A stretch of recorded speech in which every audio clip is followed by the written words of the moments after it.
Bienvenue sur Randonnée Zen, le podcast qui aide les randonneuses à gagner en confiance et en autonomie pour partir en randonnée plus facilement, régulièrement et sereinement. Je m'appelle Sarah et je suis une passionnée de randonnée qui ne connaissait pourtant absolument rien à ce merveilleux sport il y a quelques années.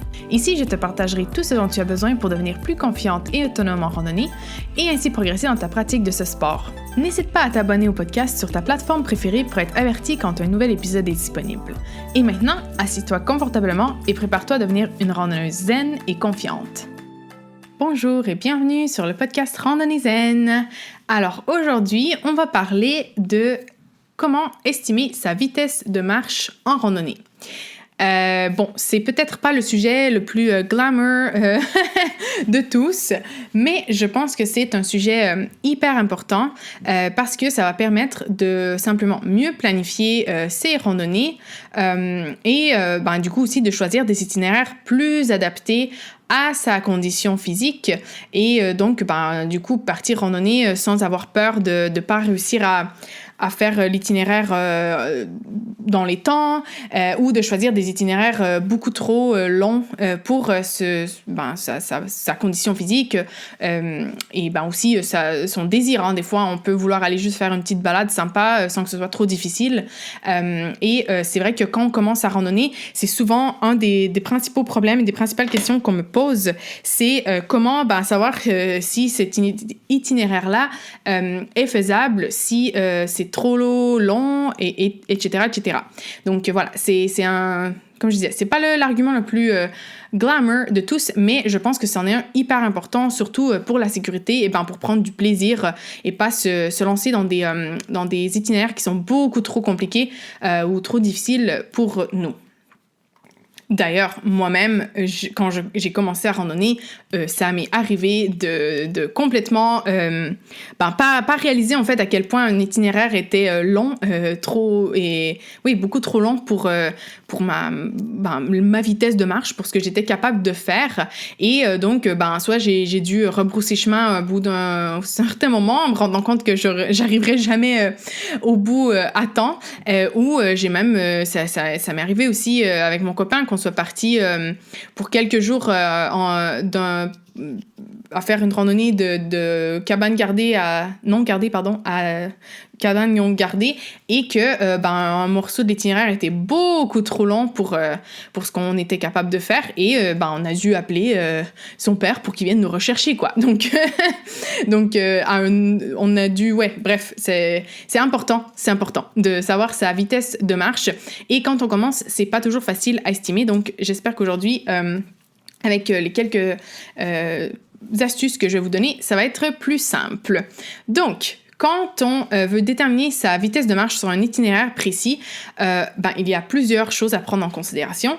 Bien sûr, son propre niveau d'entraînement. Donc, si on est une personne qui se met tout juste à la randonnée, qui a presque jamais fait de randonnée, qui marche rarement plusieurs heures d'affilée, qui marche rarement avec des montées et des descentes, qui est plutôt sédentaire, qui fait pas beaucoup d'activité physique et tout, bien sûr, la vitesse va être différente d'une personne qui s'entraîne régulièrement, qui va courir, qui fait du vélo par exemple, qui fait de la randonnée régulièrement, etc., etc. Donc ça, c'est à prendre en compte. Et moi, ce que je conseille toujours, c'est au début, quand on commence, quand on se connaît pas encore et tout, vaut mieux calculer beaucoup plus large, genre exagérer à fond avec le temps que ça va nous prendre pour faire un itinéraire, plutôt que de calculer pas assez large et se retrouver à devoir marcher le soir ou à marcher beaucoup trop longtemps, être hyper fatigué, ce qui augmente le risque de blessures, etc. et de mauvaise expérience, quoi.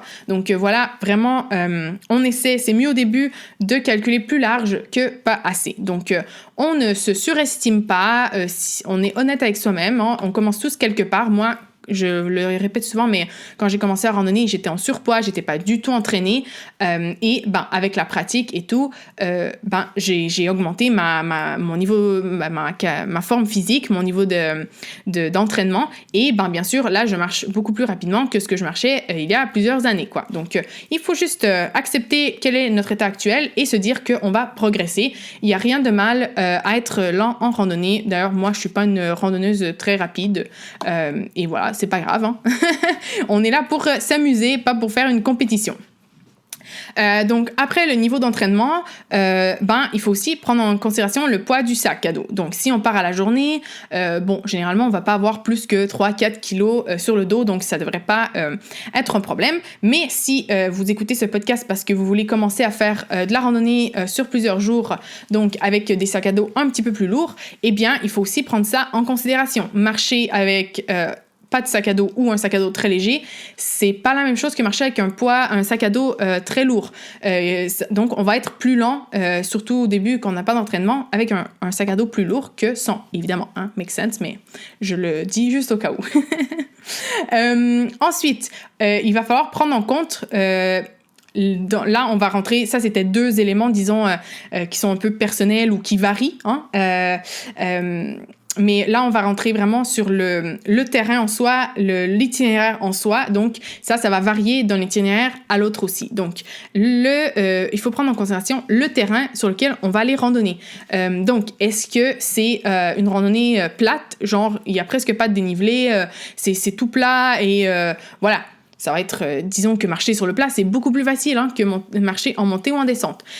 Donc, si c'est un itinéraire plat, on va marcher beaucoup plus rapidement que si c'est un itinéraire avec beaucoup de montées, beaucoup de descentes. Donc, évidemment, le temps de parcours va différer beaucoup si on est en montée, en descente et en plat. Et je vais vous donner des estimations de vitesse moyenne de marche selon les différents types de terrain juste après. Donc, voilà, pour vous donner une petite idée. Ensuite, le type de le type de sol sur lequel on va marcher. Là, c'est sûr, si c'est une randonnée que vous n'avez jamais faite, c'est un peu difficile, mais il y a des outils comme Komoot qui permettent d'identifier quel est le type de sol sur lequel on va marcher durant la randonnée. Donc ça peut aider. Donc bien sûr, si on marche par exemple sur du sable, si c'est une randonnée au bord de la mer et tout, le sable, c'est beaucoup plus difficile marcher dans du sable que sur de la terre battue, par exemple. Ou c'est aussi plus difficile de marcher dans la neige que sur de la terre battue, ou c'est plus difficile de marcher dans des pierriers que sur de la terre battue. Bref, vous avez compris, la terre battue, c'est simple, c'est facile de marcher là-dessus. Les autres types de sols, ça va être plus compliqué, ça va réduire notre vitesse de marche. Ensuite, la température aussi. Si on sort et qu'il y a un vent énorme et tout, le vent, ça peut nous ralentir quand même. C'est une force qui va contre nous si on est contre-vent. Donc, ça peut nous ralentir. La pluie, bien sûr, c'est plus difficile de marcher sous la pluie. Les sentiers deviennent glissants. Il faut faire plus attention et tout. Donc, ça nous ralentit aussi par rapport à une journée plein soleil où il n'y a aucune intempérie et tout. Là, ça va être beaucoup plus facile de marcher plus rapidement. Ensuite, on a aussi l'altitude de la randonnée. Si vous randonnez dans les Alpes ou dans des hautes montagnes, genre les Rocheuses, l'Himalaya et tout, eh bien, il faut prendre en considération aussi l'altitude. Autour de 2000 mètres, autour de 2000 mètres et au-dessus, on peut avoir le mal des montagnes, le mal aigu des montagnes. Et donc ça nous ralentit aussi, ça nous fait avoir le souffle plus lourd. Ça peut aussi causer de graves problèmes de santé, donc il faut faire hyper attention, mais bon, ça c'est un autre sujet. Mais donc, l'altitude, ça peut aussi impacter. Moi, je sais que je suis hyper sensible à l'altitude, et déjà autour de 1800 mètres, je ressens de la difficulté, j'ai plus de difficulté à marcher, à respirer, je me sens beaucoup plus lourde. Donc, et ça, c'est l'altitude qui fait ça. Donc, ça a aussi un impact. Je marche beaucoup moins rapidement quand je suis au-dessus de 1800 mètres, par exemple, que sous 1800 mètres. Donc, ça, c'est aussi à prendre en considération. Finalement, dernier élément très, très important à prendre en considération quand on estime sa vitesse de marche, et il faut aussi prendre en compte le temps pour les pauses. Donc souvent, c'est pas toujours indiqué. Il faut faire attention selon les sites, les blogs, etc., les guides. C'est pas toujours indiqué si le temps de parcours est avec ou sans pause. Donc moi je dis vaut toujours mieux dire que c'est sans pause. Donc comme ça, on ajoute les pauses et au pire, on a plus de temps que pas assez, comme je disais tantôt. Donc moi, j'essaie de calculer toujours 5 minutes de pause à toutes les heures, au moins 5 minutes de pause toutes les heures, pas nécessairement sans s'enlever le sac à dos, machin, mais au moins une petite pause toutes les heures pour manger un petit truc, boire, une fois de temps en temps enlever le sac, ça fait du bien aussi. Et ensuite, au moins 30 minutes même un petit peu plus pour manger. Disons que si vous mangez en 15 minutes, que vous vous laissez un bon 15-20 minutes pour digérer, c'est mieux. Si vous mangez plus lentement, là, peut-être rajouter un petit peu plus de temps parce que marcher en pleine digestion, c'est vraiment pas génial. Ça m'est arrivé une fois et je me suis sentie très très mal.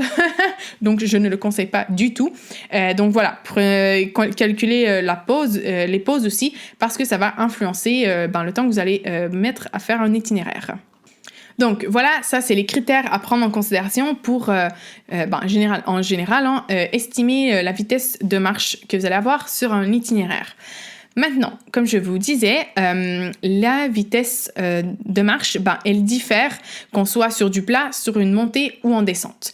Parce que, c'est plus difficile de marcher en montée, par exemple, que sur le plat.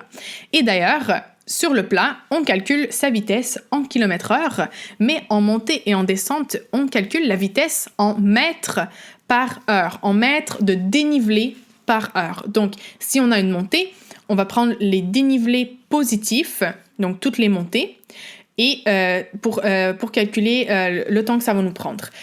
Et même chose en descente, mais bon, là on va prendre les morceaux en descente. Donc, quand on veut calculer la longueur d'un itinéraire, ce qu'on fait, c'est qu'on prend le profil altimétrique de l'itinéraire. Donc, c'est un graphique qui va nous permettre de voir toutes les tronçons de montée, de descente et de plat. Ne vous inquiétez pas, vous ne devez pas faire ça vous-même, sauf si vous avez envie. Mais il y a plusieurs sites, apps qui permettent de le faire pour vous, donc de tracer l'itinéraire et de vous donner automatiquement le profil altimétrique. Moi, personnellement, j'utilise soit Komoot ou OpenRunner. Komoot est beaucoup plus simple à utiliser, donc je vous conseille vraiment d'utiliser Komoot. Mais il y en a plusieurs autres. Et souvent aussi, si vous faites un itinéraire bien connu et tout, vous pouvez trouver souvent sur des blogs ou des sites et tout, le profil altimétrique déjà donné. Donc ça, c'est plus simple comme ça. Mais donc, ce qu'on fait, c'est qu'on va additionner pour le plat les kilomètres. Donc, on additionne le nombre de kilomètres. Et pour les montées et les descentes, on additionne les mètres en dénivelé positif pour les montées et les mettre en dénivelé négatif pour les descentes. Là aussi, c'est généralement écrit sur les sites et tout, le total. Donc, pas besoin d'être là à faire les additions généralement, mais si vous avez là encore envie de le faire, vous pouvez le faire. Et donc, une fois qu'on a le total, on utilise soit si on connaît sa propre vitesse, on utilise sa vitesse. Si vous ne connaissez pas votre vitesse moyenne de marche, eh bien, je vais vous donner ici quelques indications pour vous aider à calculer. Ne vous inquiétez pas, je vais mettre en lien de l'épisode un post que j'avais fait sur Instagram qui explique tout ça avec les données et tout. Donc, si vous voulez avoir les données, vous pouvez aller voir le post. Ça va être plus simple à se rappeler. Mais voilà, je vous les donne quand même au cas où. Donc, si vous avez un niveau d'expérience et d'entraînement bas, la vitesse sur le plat va être entre 2 et 3 km/h. La vitesse en montée va être de 150 à 250 mètres par heure, alors que la vitesse en descente va être de 300 à 400 mètres par heure. Donc là encore, c'est des moyennes, chacun est différent, mais voilà, c'est un peu des estimations. Si vous avez un niveau d'entraînement et d'expérience moyen, vous allez probablement vous réussissez à faire 3 à 4 km/h sur le plat, 250 à 350 mètres par heure en montée et 400 à 500 mètres par heure en descente. Finalement, si vous avez un niveau d'entraînement élevé, vous pouvez faire plus que 4 km/h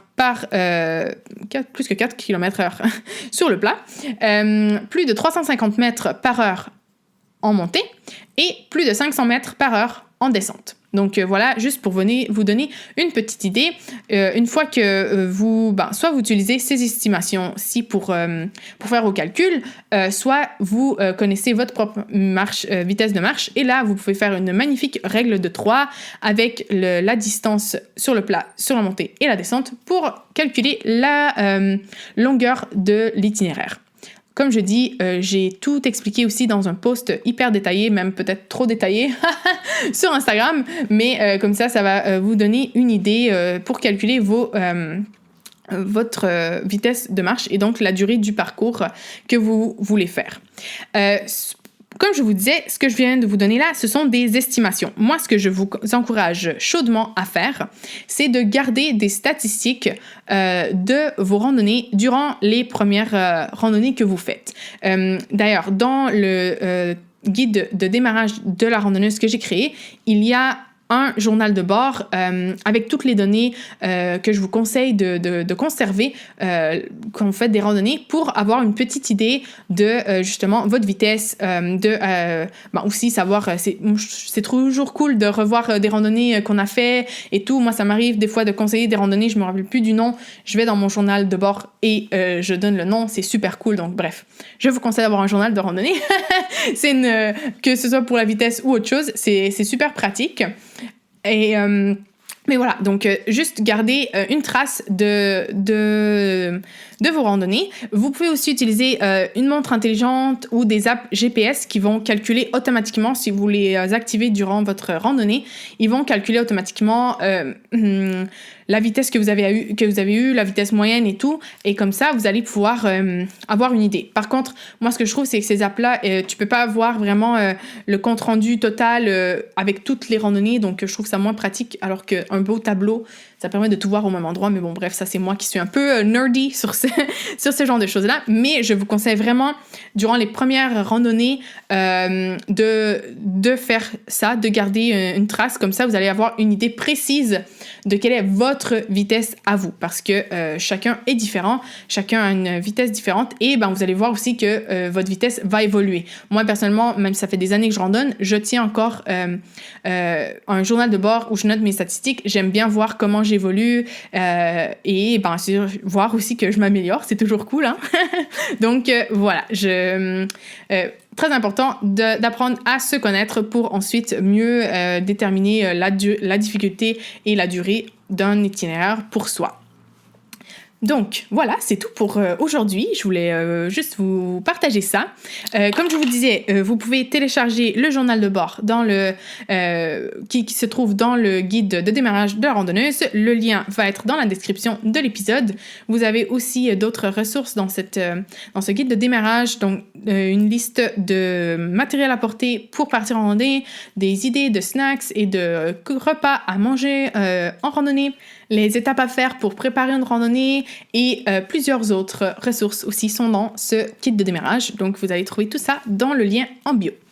En bio, qu'est-ce que je dis? Dans le lien de la description de l'épisode. Donc, comme je vous ai dit, lors du dernier épisode, j'ai décidé de mettre une petite citation à la fin des épisodes. Des fois, elles sont en lien avec l'épisode, d'autres pas. Celle-ci est en lien avec l'épisode, donc un magnifique proverbe africain que vous avez sûrement déjà entendu, mais donc je vous le dis, je vous le partage pour finir cet épisode. Donc, si tu veux aller vite, pars seul. Si tu veux aller loin, partez ensemble. Donc voilà. Je vous souhaite de faire des belles randonnées comme toujours et je vous retrouve pour le prochain épisode. Ciao! Merci d'avoir écouté l'épisode jusqu'à la fin. Tu trouveras la transcription de l'épisode ainsi que toutes les ressources mentionnées sur randonneyzen.com. Et n'oublie pas de t'abonner au podcast sur ta plateforme préférée et de laisser un avis. C'est une façon simple et gratuite d'encourager le podcast. On se retrouve pour le prochain épisode et en attendant, je te souhaite de faire de belles randonnées.